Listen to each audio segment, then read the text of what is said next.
Dreams, written by author T.L. Still High Drunken Dreams, written by author T.L. Watson. Urban novel. Still High Drunken Dreams by the author. That's the front cover. Back cover. Dante Drinks Robinson, an African-American male from Norfolk, Virginia, who just graduated from high school, is trying to decide which path for life he should take. Faced with the pressure of living out his parents' expectations or deciding if the streets could be his lottery ticket for early stardom, Dante begins a hell of a ride to determine his real direction in life, only if he's lucky enough to get the chance to continue on. The official debut of author T.L. Watson, a.k.a. author the author, urban novel genius, drama-filled, the anticipation of what's to come, the learning experience, action-packed. Author T.L. Watson, born in Norfolk, Virginia, graduated in 1993 from Granby High School. I've just been fascinated with writing about some of our world's life experiences, especially coming from the ghetto, always doing it for the family. Acknowledgements. First and foremost, God keep me scribing. My past is the past, just working on being better all the way around. Please continue to be by my family side and continue to lead the way. To the Watson family, Erlen, Ariel, Arthur II, Harmony, and my lovely, beautiful wife, Heidi. Thanks for sacrificing time, blood, sweat, and tears with me. They thought we were a joke when their thoughts should have been on their thoughts. We're gonna ride it till the wheels fall off, you hear me? Love y'all so much. My writing inspiration came to me one day in high school. I had turned in a paper and it impressed the teacher so much that he made me read it to the class. Because he was fascinated with a story about me being harassed and stereotyped by the cops at my front door because I had a leather coat on and a pair of fly kicks, only guilty of being where I was from. All embarrassed, I took back the paper and stuttered and struggled through it, finishing to a shocked audience, an audience shocker than I was. I was answering questions from the class, feeling like it was an NBA post-conference, a class that contained many nationalities and backgrounds, I may add. Granby High School. That day, I learned that the world wants to know so they can better understand why we do what we do. Some is our fault, but most times it just be situations. Remember, we all have a story. And don't base your dreams on the shortcomings of others. If you reach far enough, you can attain anything your heart desires. Quote from T. Styles. I read Hustler's Sons. Enjoyed it. And by the way, I didn't write that story I spoke on earlier. I was a knucklehead at the time and waited till the last minute to even think about it. Proved that you can even get some good out of the bad sometimes. You just got to look for it. So I asked my older sister Tracy to bless me with her magic. Didn't know I was providing the details because I didn't know till that day. I turned it in without even reading it. So with a mix of reading your Donald Goins books, I had to give you your due. Thank you for that experience. It gave me this feeling to write my stories. Once again, thank you, and I love y'all. Saban, Shion, Giovanni, Jaylee, and John Boy, Bucci too. Love you, Granddad Sykes, Grandma Sykes, Perlene. These books is proof that I didn't want to let you down. You had me on point all through my childhood because you loved me and took the time to make sure I succeed. That was all I needed to get jump started with my life. I miss you and will never forget you. Love you always. Damn a Ralph, y'all continue to rest in peace. We miss y'all and love y'all so much. Ronnie Fame, you always in my heart because how big your heart is. Thanks for everything you did for us. Scrapping straight, barely having enough, but still was sharing all to make sure we was good. Just letting you know, I was paying attention. Love you always. Rest in peace, LaJuan, Rodney, Boo, and Rico. Hold your head, Toronto. Still High Drunken Dreams by author the author, Watson. Chapter 1. My name is Dante Robinson.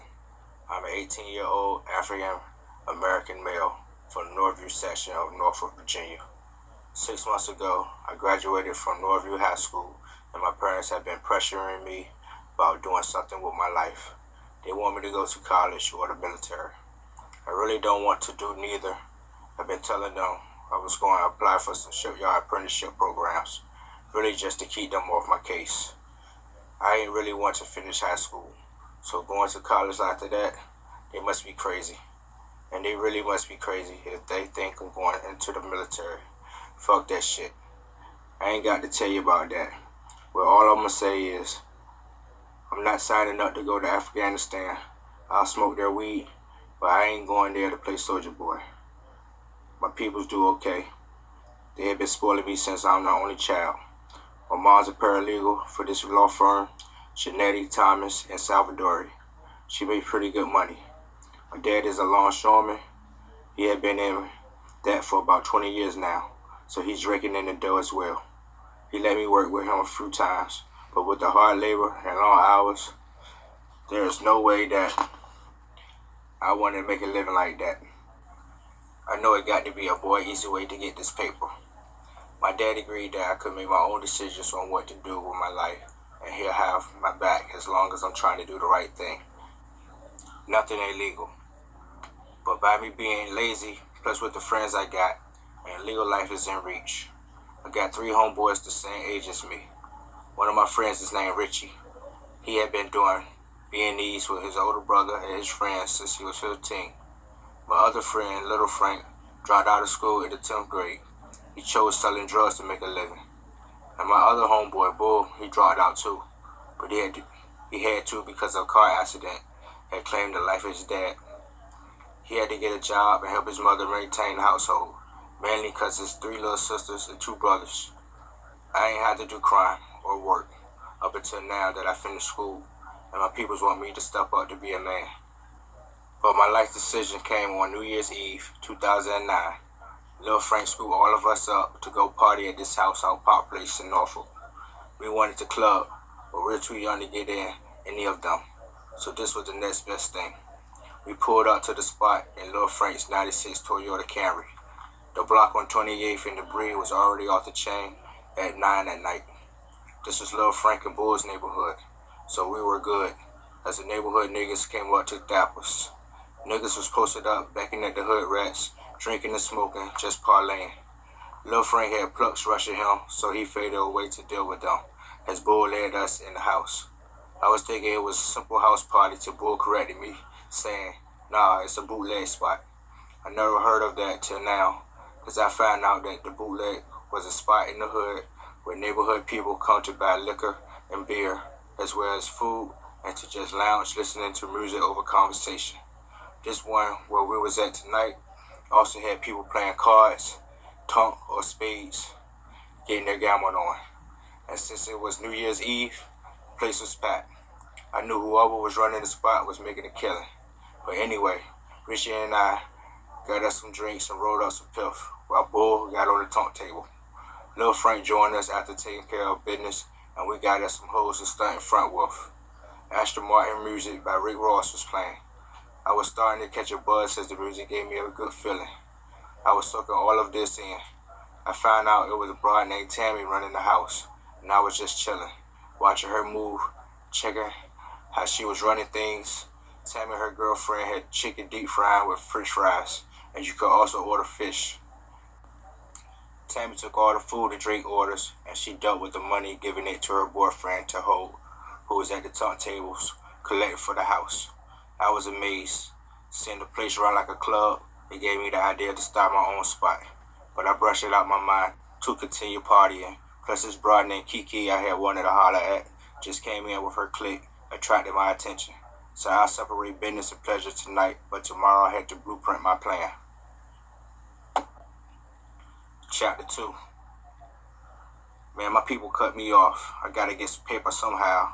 And I was thinking, I said before being interrupted by Lil Frank, you want some work, don't you? I got you.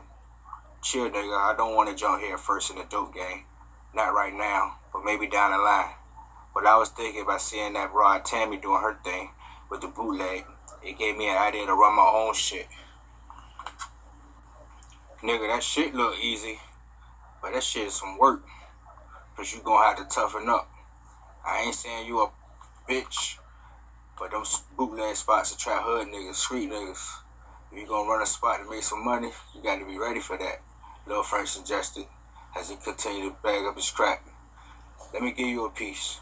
I ain't going out there working, busting my ass for the white man, living check to check. Shit, I'm trying to shine. I'm trying to shine now on some rapper shit. Lil Frank, my mind is made up. That working shit ain't me. I ain't going to school or the military saying all them high rollers last night flashing watch around them hoes turned me out. Plus getting dissed by Kiki ain't help either. I responded as I sparked up the Swisher Sweet. I told you she a gold digging, money hungry bitch, Lil Frank added. Well, that's her loss. I'm about to do this shit. You gonna help me get this shit started? Nigga, you know I'm down. You gotta promise me you down all the way, Lil Frank said as he flashed the .45 caliber he had on his waist. Last time I'ma say this, I'm down for whatever. I die for this paper. Is that what you wanna hear? Huh, nigga? I mean that shit. You got my back? I got your back like always, I screamed. But Dante, I got this fiend crib where I be getting plucks at out Villa Heights on Leo Street. Give me 2 weeks to talk. The fiend brought Ann to let us use the crib. Lil Frank said he's kept bagging up. Okay, that's perfect. I was thinking getting a spot would be a problem for now, but that setup would be perfect. Richie's sister's in the Navy, so I'm gonna get her to buy us some liquor at the Navy's package store. We can get some chicken, fish, and fries like Tammy was serving. Can that broad Ann cook? Shit, she can make money too. Plus get help on her bills. I was thinking just chill or let people gamble and just get people comfortable with knowing the spot is convenient as well as relaxed. We'll have plenty of time to get it popping. Plus, you know what? I will have to eventually get into the drug game because fiends gonna be in and out the spot. I'm not trying to step on your toes, but I'm painting a big picture with this. You'll see. I explained. But we got to crawl before we walk. Just get the drinks and food. I'll work you in the dough game slowly. You hear me? Let us just get our foot in the door with this bootleg thing. Lil Frank dropped me off at Richie's crib so he could go make some sales. Richie was playing Madden with his older brother Donnie when I came in. While they played the game, I went to the kitchen where Richie's sister Terry was cooking. Girl, what's that you cooking up? I said to her as I was thinking on ways to flirt with her. Terry was about 4 years older than me, but ever since I started hanging with Richie, she always took me for a joke because I was young and her little brother's friend. Boy, you know damn well you don't like Filipino food. Every time my mom or me offer you some, your punk ass disrespect us. Don't even try it. Terry screamed as she stirred up some vegetables. Come on, boo-boo. I'm sorry. I'm just a funny eater. But that right there smell good. Fix both of us a plate so we can discuss a little business. I replied back to her as I took a seat at the kitchen table and started to look at the sports page of the Virginia Pilot newspaper. What business you got to discuss?